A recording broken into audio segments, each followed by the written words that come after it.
Esta madrugada, autoridades liberaron a Leslie N., alias La Güera, quien es señalada como presunta operadora del cártel Jalisco Nueva Generación. Última hora. Hace apenas unos minutos, exactamente a las 2:47 de la madrugada, las puertas del penal de máxima seguridad se abrieron. ¿Para qué? Para dejar en libertad a una de las operadoras financieras más peligrosas del cártel Jalisco Nueva Generación, Leslie Hernández Vázquez, alias La Güera. La razón oficial: falta de pruebas. La verdad: hay un video de 20 minutos donde la jueza Elizabeth Galicia, la misma que firmó la liberación, recibe un maletín con $500,000 de un sicario del CJNG. La historia que están por escuchar no es ficción. Es el retrato más crudo de cómo el narcotráfico ha permeado cada fibra del sistema judicial mexicano, convirtiendo a jueces, fiscales y policías en cómplices directos del crimen organizado. Es también la historia de cómo Estados Unidos, harto de la complicidad y la corrupción, ha comenzado a tomar represalias que están sacudiendo los cimientos del poder político en México. Leslie La Güera no es una narcotraficante común. A los 32 años, esta mujer rubia de apariencia frágil controlaba las finanzas de una organización que mueve más de $5,000 millones anuales. Licenciada en Contaduría por la Universidad de Guadalajara, La Güera se especializó en crear redes complejas de empresas fantasma que funcionaban como lavadoras de dinero para el CJNG. Su sofisticación era tal que logró infiltrar el sistema bancario mexicano hasta niveles que ni la propia autoridad financiera sospechaba. Durante 3 años, La Güera operó desde las sombras, estableciendo contactos en bancos de primer nivel, creando fideicomisos falsos y manipulando transacciones internacionales con una precisión quirúrgica. Su ascenso dentro del cártel fue meteórico. De simple contadora externa pasó a convertirse en la mano derecha de Nemesio Oseguera, el Mencho, para todos los asuntos financieros. Era ella quien decidía dónde invertir los millones del narcotráfico, cómo blanquearlos y cómo hacer que el dinero sucio apareciera limpio en las cuentas de empresarios y políticos. La Procuraduría General de la República tenía en su poder documentos irrefutables: transferencias bancarias, grabaciones telefónicas, fotografías de reuniones clandestinas y testimonios de 3 testigos protegidos que describían con lujo de detalle cómo La Güera coordinaba el lavado de dinero desde oficinas de lujo en Guadalajara y Puerto Vallarta. Las pruebas eran tan contundentes que incluso la DEA estadounidense había solicitado su extradición. Pero nada de eso importó cuando el expediente llegó al escritorio de la jueza Elizabeth Galicia Mendoza. La jueza Galicia, de 45 años, había construido una carrera aparentemente impecable en el Poder Judicial.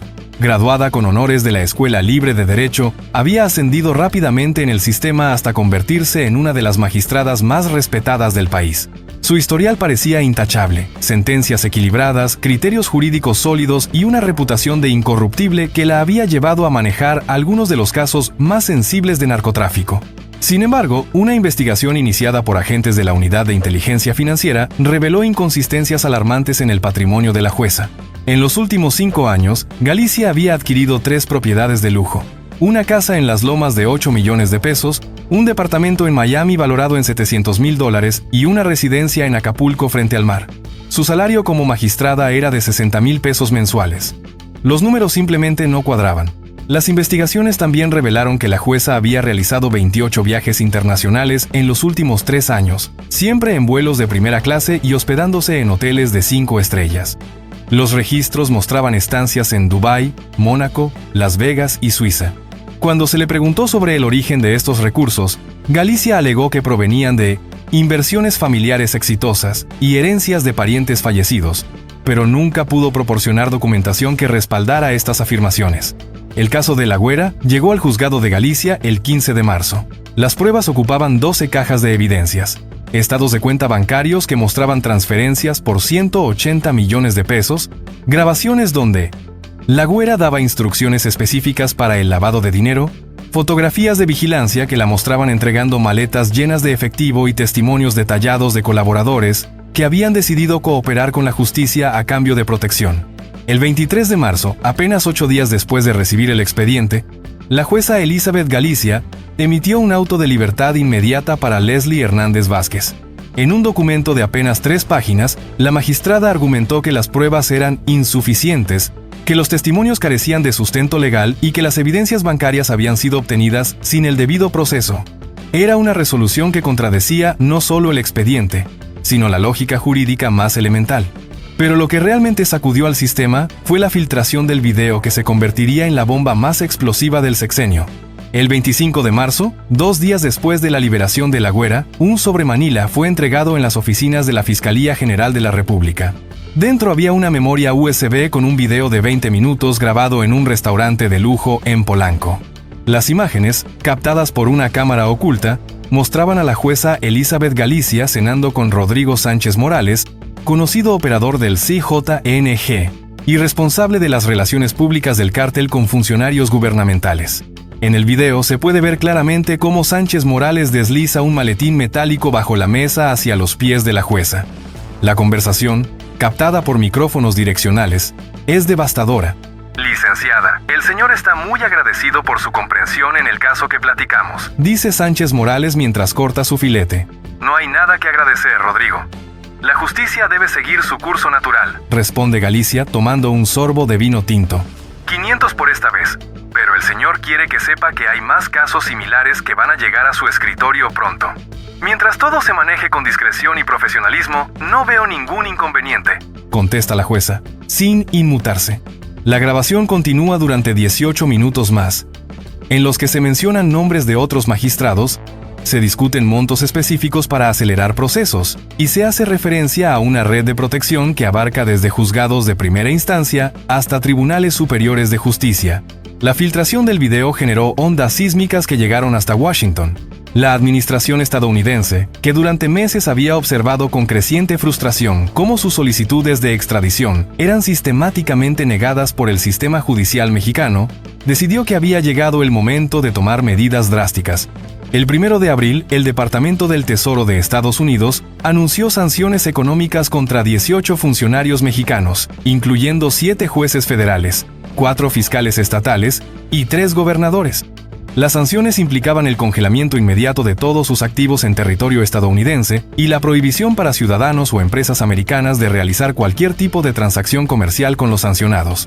Pero las represalias no se detuvieron ahí. El 5 de abril, el Departamento de Estado canceló las visas estadounidenses de 32 políticos mexicanos, incluyendo sus familiares directos. Entre los afectados se encontraban 2 gobernadores que, según inteligencia estadounidense, habían proporcionado protección directa a operaciones del CJNG en sus estados. El gobernador de Tamaulipas, Francisco García Cabeza de Vaca, fue uno de los primeros en sentir el peso de las sanciones. García Cabeza de Vaca, quien había gobernado el estado fronterizo durante 6 años, fue acusado por autoridades estadounidenses de permitir que el Cártel del Golfo y el CJNG operaran libremente en su territorio a cambio de pagos millonarios que oscilaban entre los 5 y 8 millones de dólares anuales. Las investigaciones revelaron que García Cabeza de Vaca no solo había recibido dinero del narcotráfico, sino que había facilitado activamente sus operaciones. Documentos obtenidos por la DEA mostraban que el gobernador había ordenado a comandantes de la policía estatal que evitaran ciertas rutas utilizadas por los cárteles para el trasiego de drogas hacia Estados Unidos. También se descubrió que había proporcionado información privilegiada sobre operativos federales, permitiendo que los narcotraficantes modificaran sus rutas y horarios para evitar la captura. El caso más escandaloso involucró un operativo conjunto entre la DEA y el ejército mexicano para capturar a el R-18, uno de los lugartenientes más importantes del CJNG en Tamaulipas. El operativo, planeado durante meses y que involucró recursos por más de 50 millones de pesos, fracasó estrepitosamente cuando el R-18 y su convoy de 20 vehículos blindados simplemente no aparecieron en el lugar acordado. 2 horas después del operativo fallido, interceptaciones de la NSA captaron una llamada telefónica entre García Cabeza de Vaca y un número registrado a nombre de la madre de el R-18. «Ya pasó el peligro, primo. Tus muchachos pueden regresar a la chamba», se escucha decir al gobernador en la grabación filtrada. La respuesta fue igual de reveladora. «Gracias, compadre. El señor no se va a olvidar de este favor. Ya sabes que siempre cumplimos nuestra palabra». Pero si el caso de García Cabeza de Vaca fue escandaloso, lo de Marina del Pilar Ávila Olmeda, gobernadora de Baja California, resultó ser una verdadera bomba nuclear política. Marina del Pilar, quien había llegado al poder con un discurso de combate frontal al crimen organizado, fue señalada por autoridades estadounidenses de mantener una relación simbiótica con el CJNG para controlar el lucrativo negocio del fentanilo que cruza hacia California. Las acusaciones incluían no solo corrupción, sino participación directa en operaciones de lavado de dinero a través de casinos y desarrollos inmobiliarios en Tijuana y Mexicali. La investigación contra la gobernadora comenzó cuando agentes del FBI notaron un incremento súbito en su patrimonio personal. En 18 meses de gobierno, Marina del Pilar había adquirido propiedades por un valor superior a los 30 millones de pesos, incluyendo una mansión en San Diego valuada en $2 millones y registrada a nombre de su esposo, quien oficialmente trabajaba como empleado de gobierno con un salario de 25,000 pesos mensuales. Pero las evidencias más comprometedoras surgieron cuando la DEA logró infiltrar las comunicaciones internas del CJNG en Baja California. En una serie de mensajes interceptados entre enero y marzo, se mencionaba repetidamente el código «La Jefa Marina» en referencia a operaciones que requerían luz verde gubernamental. Los mensajes detallaban pagos mensuales de 3 millones de pesos y bonificaciones especiales por servicios extraordinarios, que incluían la liberación de operadores capturados y la filtración de información sobre operativos federales. El mensaje más incriminatorio, fechado el 14 de febrero, decía textualmente: la jefa Marina confirmó que el operativo del jueves se suspende. Dice que los federales van a llegar por la zona industrial a las 6 de la mañana. Cambien todo para el viernes por la tarde. Ya quedó que el extra de este mes son 500 más por el pitazo. Cuando estas comunicaciones fueron presentadas como evidencia ante autoridades mexicanas, la respuesta fue el silencio ensordecedor. Ni la Fiscalía General de la República ni la Secretaría de Seguridad Pública abrieron investigación alguna. Fue entonces cuando Washington decidió actuar unilateralmente. La red de corrupción judicial que protegía al CJNG no se limitaba a jueces de alto nivel como Elizabeth Galicia. Documentos filtrados por un informante dentro del Consejo de la Judicatura Federal revelaron la existencia de una estructura piramidal que incluía desde secretarios de juzgado hasta magistrados de circuito, todos coordinados para garantizar que ningún operador importante del cártel permaneciera en prisión por más de 6 meses. El sistema funcionaba con precisión militar. Cuando un operador del CJNG era detenido, inmediatamente se activaba el protocolo de protección judicial. Un abogado especializado, siempre el mismo, se presentaba en el juzgado correspondiente con un sobremanila que contenía 3 elementos: la cantidad exacta de dinero requerida según la importancia del detenido, fotografías comprometedoras del juez o su familia, y una lista detallada de todos los casos anteriores donde el magistrado había cooperado con la organización. Los montos variaban según la jerarquía del detenido. Un sicario de bajo nivel costaba entre 100,000 y 200,000 pesos. Un jefe de plaza podía llegar hasta los 2 millones. Pero para operadores financieros como La Güera o jefes regionales, las cifras se disparaban hasta los 10 millones de pesos, pagados siempre en efectivo y en un plazo no mayor a 48 horas. El informante, identificado únicamente como Garganta Profunda Judicial, proporcionó copias de correos electrónicos internos que circulaban entre jueces federales. En uno de ellos, fechado el 8 de enero, el juez tercero de distrito en materia penal, Ricardo Moreno Silva, escribía a su colega del segundo tribunal: «Colega, me llegó el paquete del asunto que platicamos. Todo en orden. Procedo conforme a nuestros acuerdos previos. Saludos y buen año». La respuesta, enviada 2 horas después, decía: «Perfecto, Ricardo. El cliente está muy satisfecho con tu profesionalismo. Te confirmo que el siguiente paquete será el doble de lo acordado. Mantengamos la discreción habitual». Estos correos no eran casos aislados. El archivo filtrado contenía más de 200 mensajes similares entre 43 jueces federales de 18 estados diferentes. Todos utilizaban el mismo código: paquete para referirse al dinero, cliente para mencionar al CJNG y profesionalismo como sinónimo de corrupción. Mientras tanto, en las calles, la complicidad judicial tenía consecuencias mortales para ciudadanos comunes que se atrevían a denunciar. Marta Salinas González, madre de Jorge Salinas, un estudiante de 22 años ejecutado por sicarios del CJNG, después de haber sido testigo de un ajuste de cuentas, se había convertido en el símbolo de la lucha contra la impunidad. Durante 8 meses, Marta había proporcionado testimonios, identificado a los asesinos de su hijo y entregado evidencias que incluían videos grabados por cámaras de seguridad donde se veía claramente cómo 4 sicarios interceptaban a Jorge cuando salía de la universidad. El caso parecía sólido.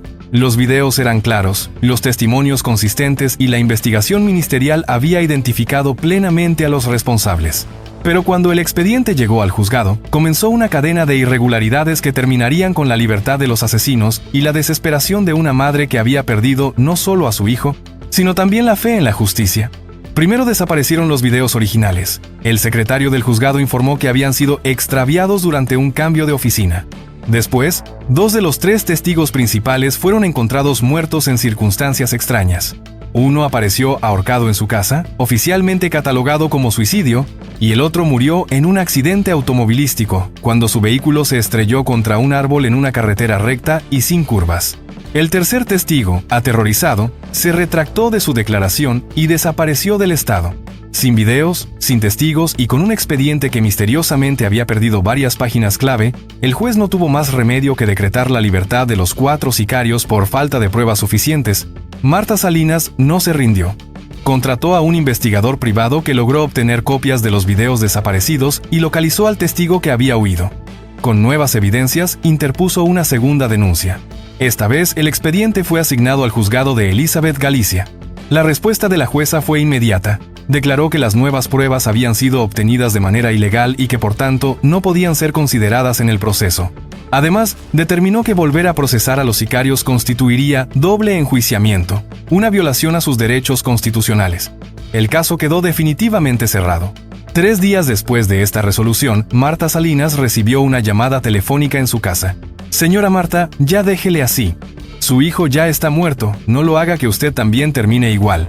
Mejor váyase de la ciudad y olvídese de todo esto», le dijeron antes de colgar. Marta no se fue. En cambio, decidió hacer pública su denuncia contra el sistema judicial que había protegido a los asesinos de su hijo. Su testimonio, grabado en video y difundido en redes sociales, se convirtió en viral en menos de 24 horas. «Señores, yo no soy política, no soy activista. Soy solo una madre que perdió a su hijo y que se dio cuenta de que en este país la justicia no existe para gente como nosotros», decía Marta en el video, con los ojos enrojecidos pero la voz firme. Los mismos jueces que liberan a los narcos son los que condenan al silencio a las víctimas. Si mi hijo hubiera sido hijo de un político o de un empresario millonario, sus asesinos estarían en la cárcel. Pero como era hijo de una señora que trabaja limpiando casas, no importa. Su vida no valía nada para estos jueces corruptos. El testimonio de Marta se convirtió en el catalizador que movilizó a organizaciones civiles, madres de víctimas y ciudadanos comunes que comenzaron a documentar casos similares. En pocas semanas, se habían recopilado más de 300 testimonios de familias que habían vivido experiencias idénticas, expedientes manipulados, pruebas desaparecidas, testigos muertos o amenazados, y criminales liberados por jueces que alegaban falta de elementos.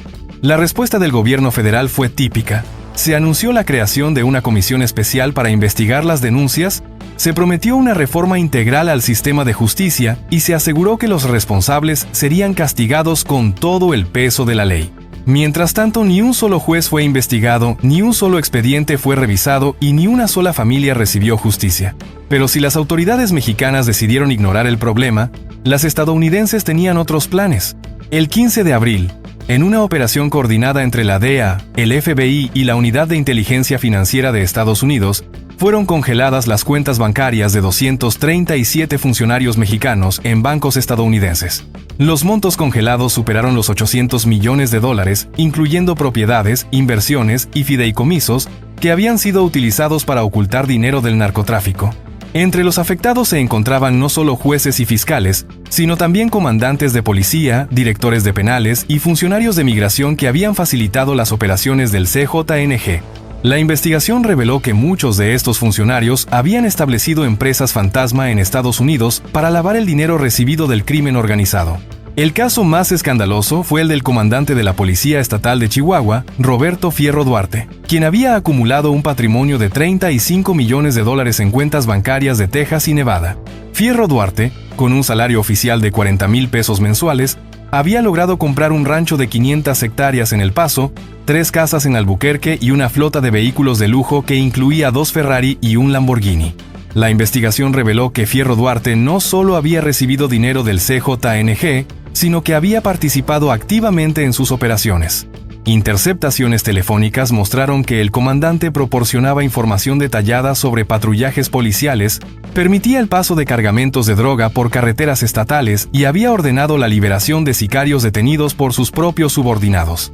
En una grabación particularmente reveladora, fechada el 28 de febrero, se escucha a Fierro Duarte coordinando directamente con El Flaco, operador del CJNG en Chihuahua, Compadre, mis muchachos van a estar patrullando la carretera a Juárez desde las 6 hasta las 8 de la noche. Después de esa hora, tienen vía libre para pasar lo que tengan que pasar, dice el comandante. Perfecto, jefe. Son 3 tráileres los que van a bajar.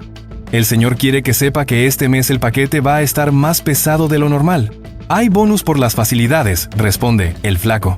No se preocupe, compadre. Mientras el negocio siga fluyendo, aquí va a tener todas las facilidades que necesite. Esta grabación, junto con otras 147 interceptaciones similares, fue presentada por autoridades estadounidenses como evidencia de la penetración del narcotráfico en las fuerzas policiales mexicanas. Pero nuevamente, la respuesta de las autoridades mexicanas fue la inacción total. La situación se volvió insostenible cuando se descubrió que la corrupción había llegado hasta los niveles más altos de la seguridad nacional. El 20 de abril, documentos clasificados filtrados por Edward Snowden de la NSA revelaron que al menos 12 generales del ejército mexicano habían sido identificados como colaboradores directos del CJNG. Los documentos, fechados entre enero de 2020 y marzo de 2025, detallaban operaciones conjuntas entre militares de alto rango y el cártel para controlar rutas de narcotráfico y eliminar organizaciones criminales rivales. El general de división Alejandro Morales Cantú, responsable de la seguridad en 6 estados del occidente del país, apareció mencionado en más de 40 documentos como el principal contacto militar del CJNG.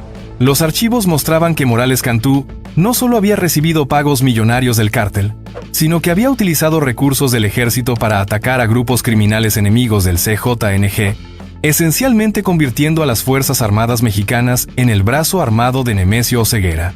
Una intercepción de la NSA, fechada el 12 de enero, captó una conversación entre Morales Cantú y El Mencho, donde se discutían detalles específicos de un operativo militar contra el cártel de Sinaloa en Nayarit.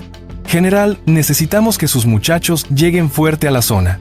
Los de Sinaloa se están metiendo en nuestro territorio y eso no lo podemos permitir.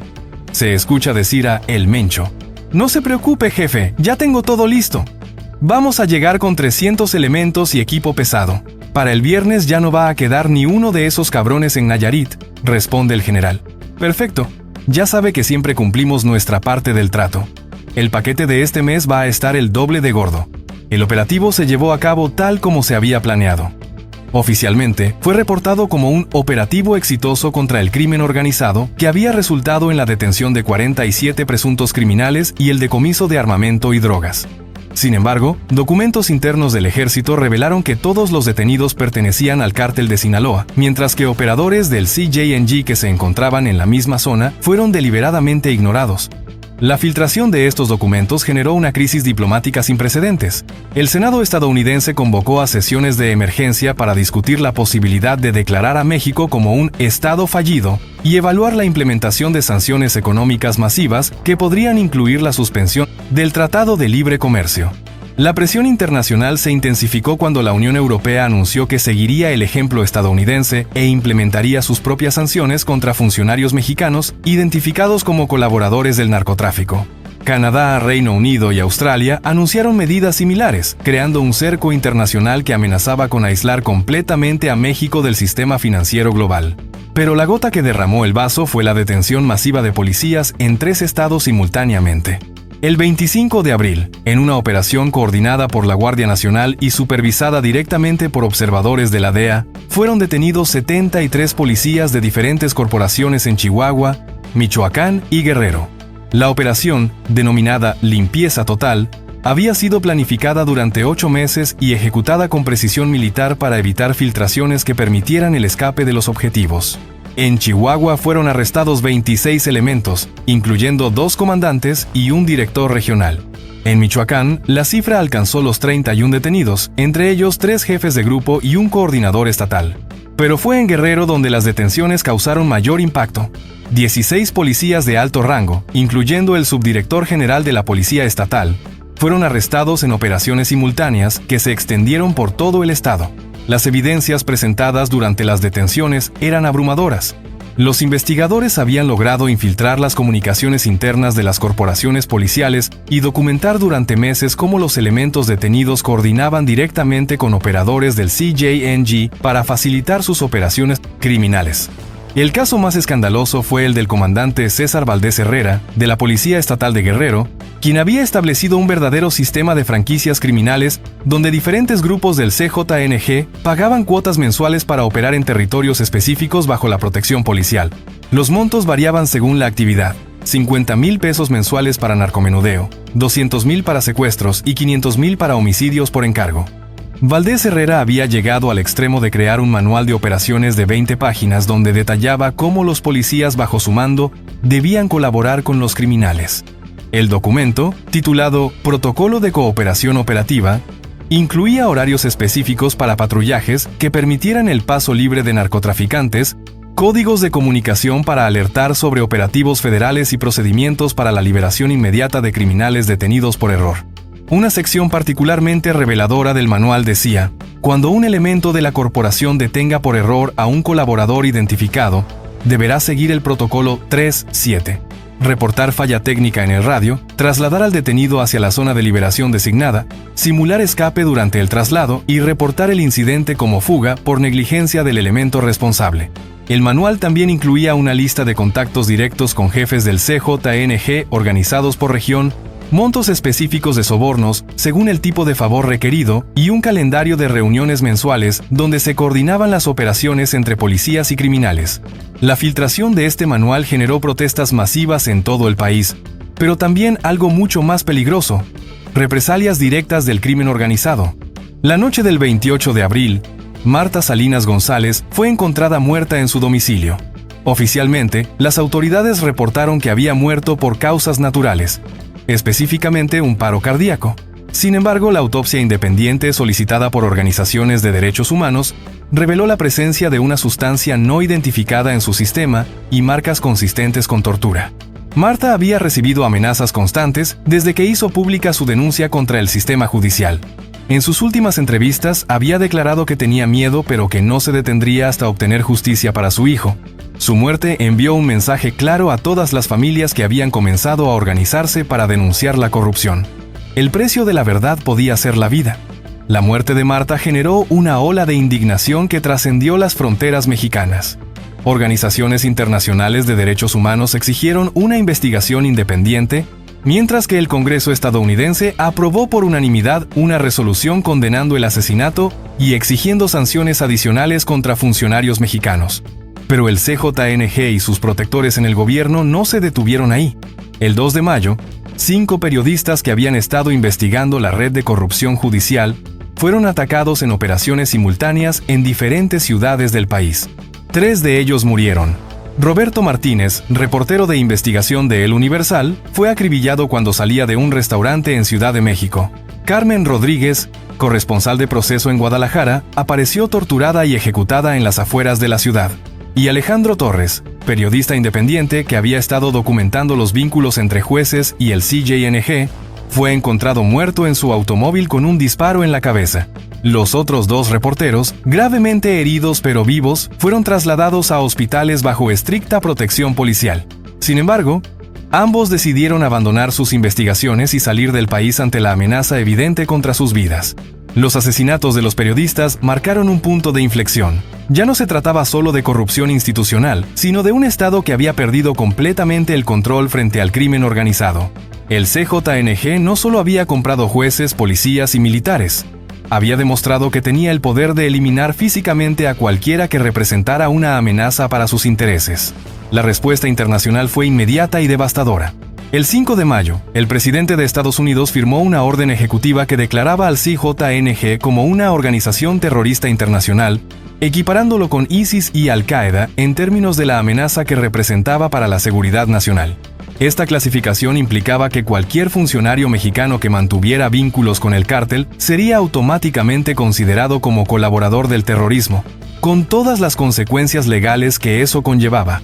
Pero la medida más drástica llegó 24 horas después.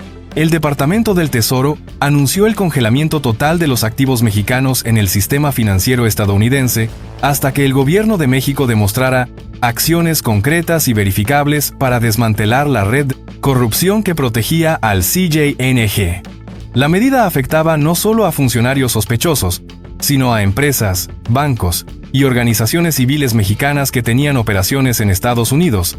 El impacto económico fue inmediato. El peso mexicano se desplomó 40% en una sola jornada, las bolsas de valores cerraron en pánico y empresas multinacionales comenzaron a suspender operaciones en territorio mexicano. México se enfrentaba a la peor crisis económica en 50 años, y todo por la decisión de proteger a criminales en lugar de hacer justicia. Mientras la economía se colapsaba, nuevas filtraciones revelaban que la red de protección al CJNG era aún más extensa de lo que se había imaginado. Documentos obtenidos por hackers anónimos mostraron que el cártel había logrado infiltrar incluso el sistema de justicia militar, comprando a jueces castrenses que garantizaban que ningún militar detenido por vínculos con el narcotráfico fuera efectivamente procesado. El general Morales Cantú, expuesto como colaborador del CJNG, había sido arrestado por autoridades militares el 30 de abril. Sin embargo, los documentos filtrados revelaron que su caso había sido asignado al juez militar Rodolfo Santamaría Vega, quien había recibido 5 millones de pesos para garantizar una sentencia absolutoria por falta de pruebas suficientes. Los correos electrónicos intercambiados entre Santamaría Vega y representantes del CJNG eran explícitos.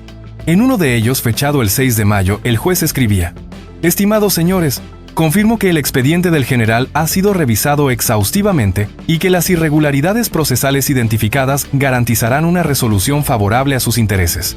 El procedimiento se desarrollará conforme a los acuerdos previos establecidos». La respuesta, enviada desde una cuenta encriptada, era igualmente clara: «Excelente trabajo, licenciado. El paquete acordado será entregado en la forma habitual una vez confirmada la resolución. Agradecemos su profesionalismo y discreción en este asunto tan delicado». Pero la filtración más explosiva llegó el 10 de mayo, cuando se reveló la existencia de una grabación de audio donde el propio Nemesio Oseguera, el Mencho, discutía personalmente con funcionarios de alto nivel la estrategia para mantener el control del sistema judicial. La grabación, de 43 minutos de duración, había sido captada por dispositivos de inteligencia estadounidense durante una reunión celebrada en un rancho de Jalisco el 15 de marzo. En ella se escucha claramente la voz de El Mencho coordinando con sus operadores la distribución de sobornos, la eliminación de funcionarios no cooperativos y la estrategia a seguir ante la presión internacional. «Escúchenme bien, cabrones», se oye decir a El Mencho al inicio de la grabación. «Los gringos ya se pusieron pesados, pero eso no significa que vamos a aflojar. Tenemos a media justicia en la nómina y no la vamos a perder por unos pinches videos que salieron en las noticias. Rodrigo, dime cómo andamos con los jueces». La respuesta de Rodrigo Sánchez Morales, el mismo operador que había aparecido en el video entregando dinero a la jueza Galicia, fue detallada.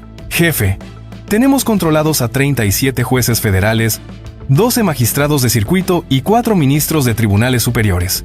El problema es que algunos se están poniendo nerviosos con tanto escándalo. La Galicia ya está pidiendo que la saquen del país. Esa pinche vieja no se va a ningún lado hasta que resuelva los casos que tenemos pendientes», interrumpe El Mencho. «Si se quiere ir, que se vaya, pero después de que libere a los 43 que tenemos adentro. Y si no quiere cooperar, ya saben cómo se hacen las cosas». La conversación continúa durante 30 minutos más, en los que se mencionan nombres específicos de funcionarios, montos exactos de sobornos y planes detallados para eliminar a periodistas y activistas que representaran una amenaza. También se discute la estrategia para infiltrar las investigaciones federales y la posibilidad de sobornar a agentes de la DEA que operaban en territorio mexicano. «Necesitamos meternos a la DEA también», dice El Mencho hacia el final de la grabación. «Los gringos no son santos. Todo mundo tiene un precio. Nomás hay que encontrar cuál es. Pongan a trabajar a la gente de inteligencia. Quiero saber todo de los agentes que andan operando acá. Dónde viven, con quién andan, qué les gusta, qué necesitan. Todo se puede comprar si sabes cómo». La respuesta de uno de sus lugartenientes fue escalofriante. «Ya estamos trabajando en eso, jefe. Tenemos identificados a 12 agentes de la DEA y 3 del FBI. También ya localizamos a las familias de 5 de ellos. Si no se puede con billetes, se puede con plomo». Esta grabación se convirtió en la evidencia definitiva que Estados Unidos necesitaba para justificar medidas aún más drásticas. El 15 de mayo, el Congreso estadounidense aprobó por mayoría absoluta la Ley de Protección Nacional contra el Terrorismo Narcotraficante Mexicano, que autorizaba al gobierno estadounidense a implementar un bloqueo económico total a México, hasta que demostrara la desarticulación completa de la red criminal que operaba dentro de sus instituciones. La ley incluía disposiciones que permitían la intervención militar directa en territorio mexicano para proteger a ciudadanos estadounidenses, la suspensión de todos los acuerdos comerciales bilaterales y la posibilidad de cerrar completamente la frontera entre ambos países. Era en esencia una declaración de guerra económica que amenazaba con convertir a México en un estado paria internacional. La presión se intensificó cuando la Unión Europea, Canadá y Japón anunciaron que implementarían sanciones similares si México no tomaba medidas inmediatas. El gobierno mexicano se enfrentaba a la posibilidad real de quedar completamente aislado del sistema financiero internacional, lo que significaría el colapso total de la economía nacional. Mientras el país se hundía en la crisis, nuevos casos de corrupción judicial seguían saliendo a la luz diariamente. El 18 de mayo se reveló que la jueza Patricia Mondragón Rivas había liberado a 18 operadores del CJNG en los últimos 6 meses, todos ellos acusados de delitos que incluían secuestro, homicidio y narcotráfico. En cada caso, Mondragón había encontrado irregularidades procesales que hacían imposible mantener a los acusados en prisión. La investigación reveló que Mondragón había recibido un total de 12 millones de pesos por estas liberaciones, dinero que había utilizado para comprar una casa en Miami, inscribir a sus hijos en universidades privadas estadounidenses y establecer un fideicomiso familiar por valor de $5 millones. El 22 de mayo, el juez Carlos Herrera Montes fue arrestado en flagrancia mientras recibía 2 millones de pesos en efectivo para ordenar la liberación de El Cazador, uno de los jefes de sicarios más buscados del CJNG. La detención fue posible gracias a una operación encubierta de la DEA que había logrado infiltrar al abogado que servía como intermediario entre el cártel y los jueces corruptos. En el video de la detención se puede ver claramente cómo Herrera Montes cuenta meticulosamente los billetes antes de guardárselos en un maletín ejecutivo, mientras discute con el abogado los detalles de la resolución que emitiría para liberar al sicario. Mañana a primera hora firmo el auto de libertad, dice el juez mientras termina de contar el dinero. Voy a alegar violaciones al debido proceso durante la detención. Es un argumento que siempre funciona y que ningún tribunal superior va a revertir. Pero los casos individuales de corrupción judicial eran solo la punta del iceberg. Una investigación paralela llevada a cabo por la organización Transparencia Mexicana reveló que en los últimos 3 años habían sido liberados más de 2.300 presuntos criminales vinculados al CJNG por resoluciones judiciales que presentaban irregularidades evidentes. El patrón era siempre el mismo: expedientes sólidos que misteriosamente desarrollaban fallas técnicas, pruebas que desaparecían sin explicación, testigos que se retractaban o morían en circunstancias extrañas, y jueces que encontraban argumentos legales cada vez más creativos para liberar a criminales obviamente culpables. El 25 de mayo, exactamente un mes después de las primeras detenciones masivas de policías, se produjo el evento que terminaría por quebrar cualquier posibilidad de negociación con la comunidad internacional. Un comando de 30 sicarios del CJNG atacó simultáneamente las oficinas de la Fiscalía General de la República en Ciudad de México, las instalaciones de la DEA en Guadalajara y el consulado estadounidense en Tijuana. Los ataques, coordinados con precisión militar, dejaron un saldo de 18 funcionarios muertos, incluyendo 3 agentes de la DEA y 2 diplomáticos estadounidenses. Los ataques no fueron actos de desesperación, sino operaciones planificadas meticulosamente para enviar un mensaje claro.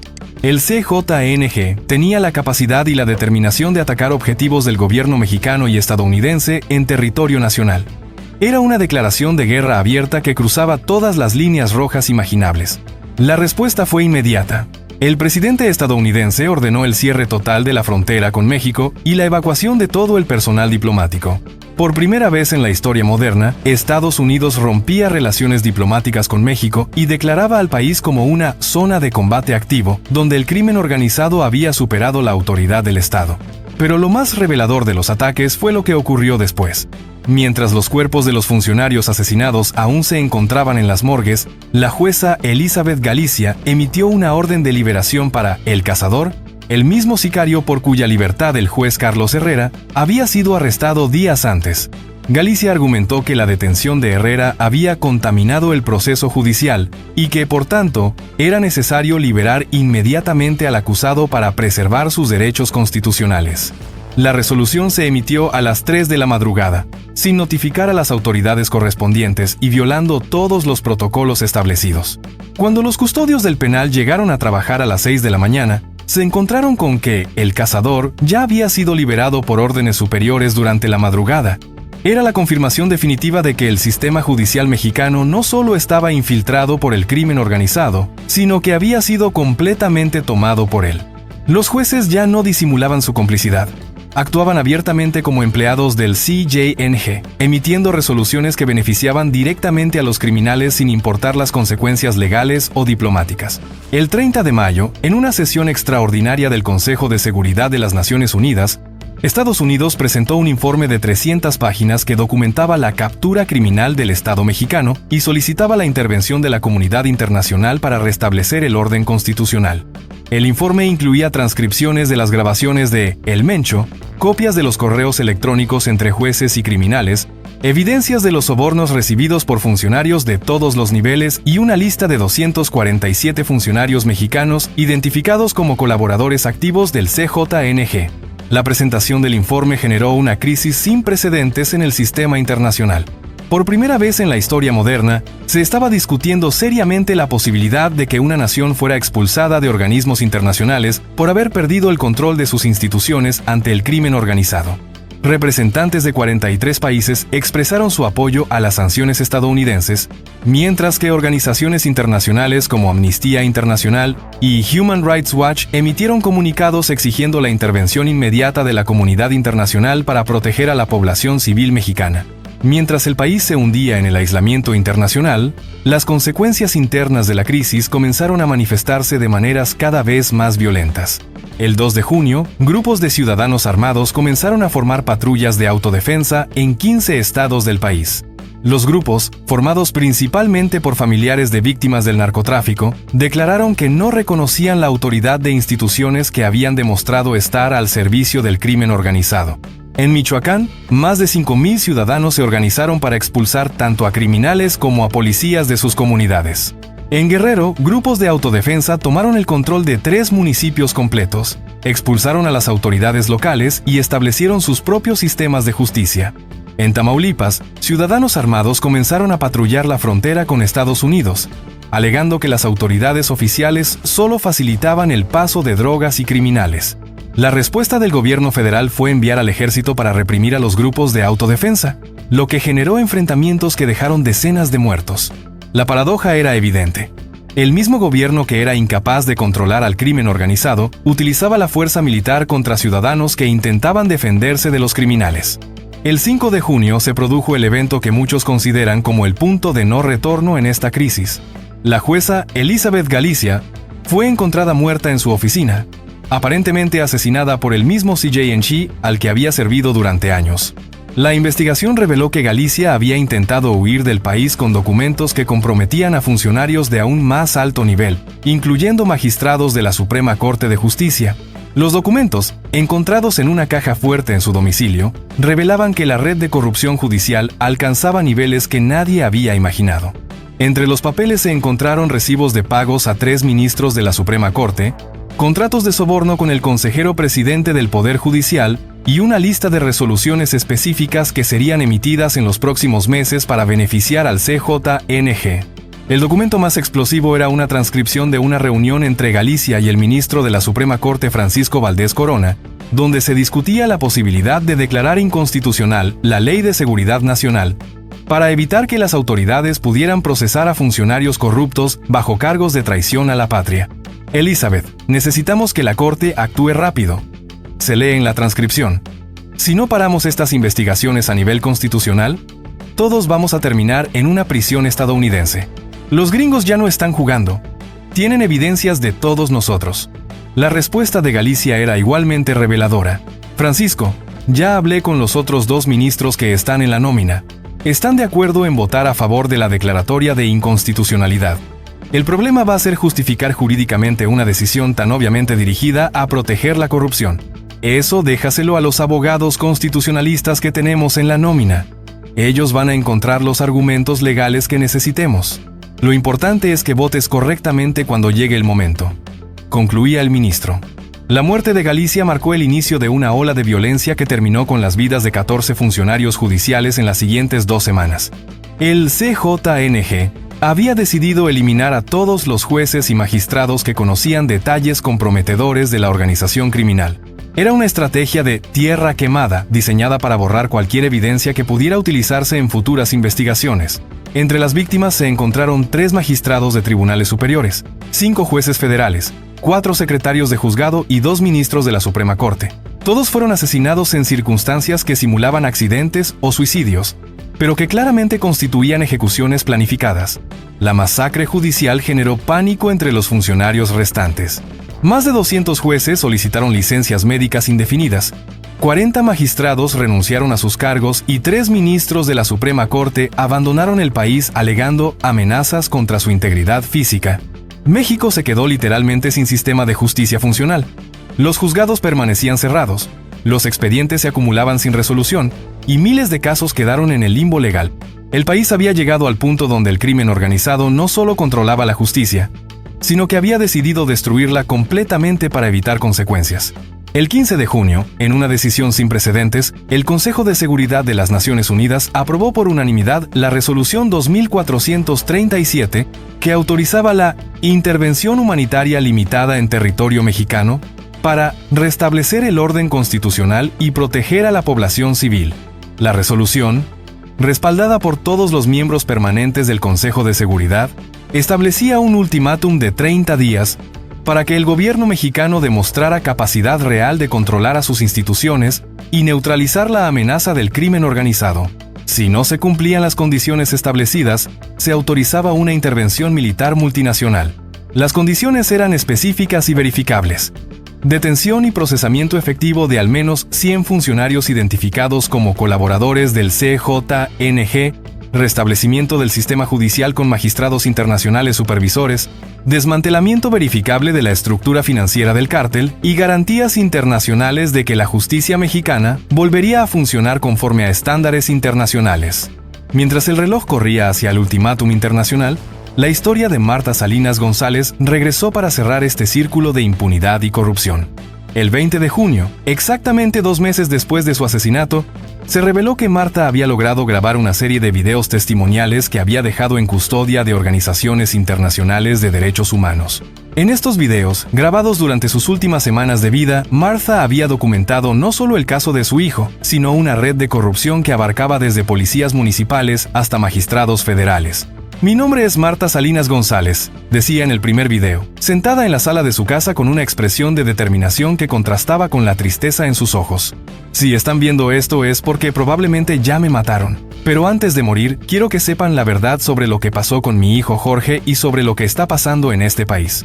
Durante 47 minutos distribuidos en 6 videos, Marta relataba con detalles específicos cómo había sido amenazada por policías, intimidada por funcionarios judiciales y finalmente sentenciada a muerte por un sistema que protegía a los criminales en lugar de hacer justicia. Señores, yo no soy una mujer valiente, decía en el último video grabado 3 días antes de su muerte. Tengo miedo, mucho miedo. Pero tengo más miedo de que mi hijo haya muerto para nada, de que su muerte no sirva para cambiar nada. Si a mí me matan, por favor no dejen que también mi muerte sea en vano. Usen estos videos para que el mundo sepa lo que está pasando aquí. Usen mi historia para que otros padres no tengan que pasar por lo que yo estoy pasando.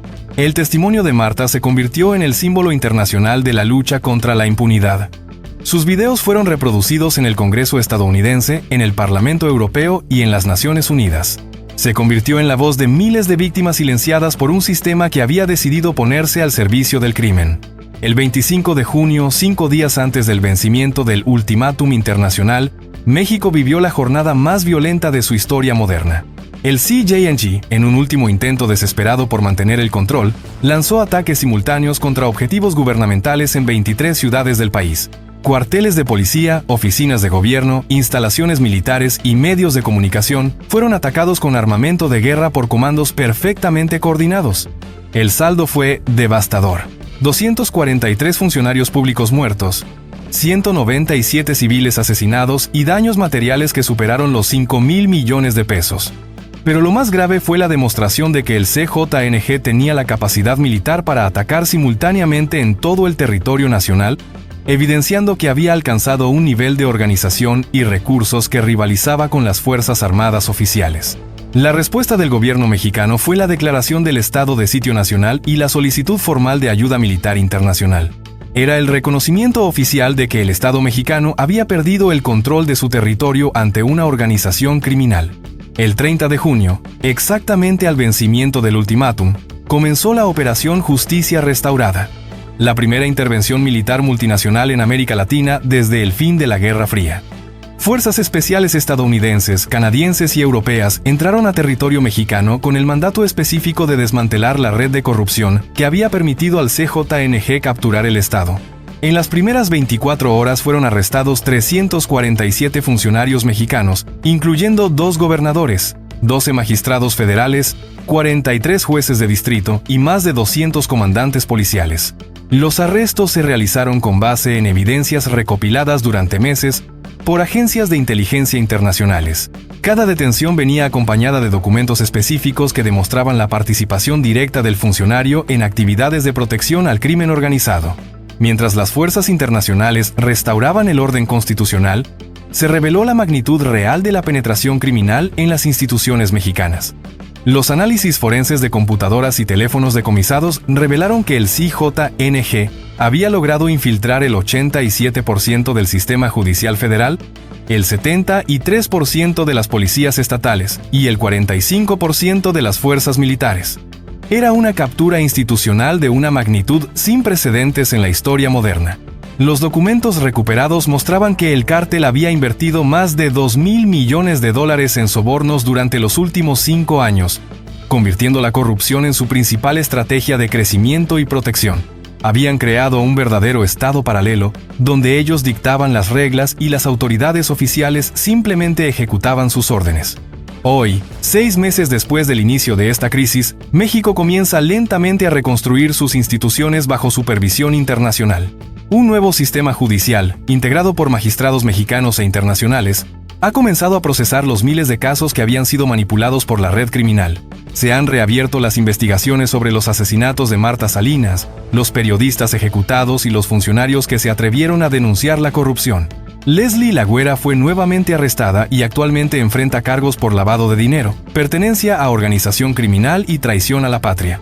Esta vez, su expediente está siendo manejado por un tribunal especial integrado por jueces estadounidenses, canadienses y mexicanos que garantizan que no habrá manipulación del proceso.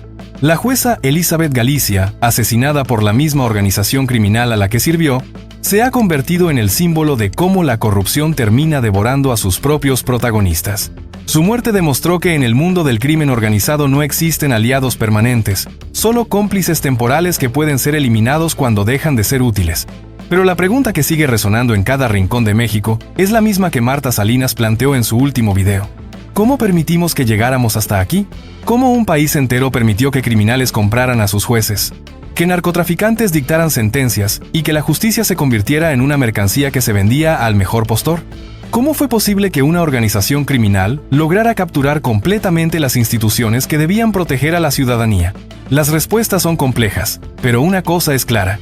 Cuando la justicia se pone al servicio del crimen, cuando los jueces trabajan para los criminales en lugar de trabajar para las víctimas, cuando liberar narcos se convierte en más rentable que hacer justicia, entonces ya no estamos hablando de corrupción individual, sino de la captura completa del Estado. La historia de La Güera, de la jueza Galicia, de los gobernadores corruptos y de los miles de funcionarios que vendieron sus instituciones al mejor postor, es también la historia de un país que perdió el rumbo y que tuvo que ser rescatado por la comunidad internacional para recuperar su dignidad. Pero sobre todo, es la historia de Marta Salinas González, una madre que se negó a callar ante la injusticia y que pagó con su vida por atreverse a denunciar la verdad. Su legado es el recordatorio permanente de que cuando la justicia falla, cuando el Estado protege a los criminales en lugar de proteger a las víctimas, entonces corresponde a la ciudadanía levantarse y exigir que se restablezca el orden constitucional. Si todo lo que acabas de escuchar te parece indignante, no te quedes callado. Comparte este video. Haz que más personas sepan que en México los jueces no están protegiendo a la gente, están protegiendo a los narcos. Suscríbete y activa la campanita si quieres enterarte de lo que nadie más se atreve a contar. Y sobre todo, no normalices la impunidad. Porque cuando la justicia se vende al mejor postor, todos estamos en peligro. Hoy fue Marta, mañana podría ser tú.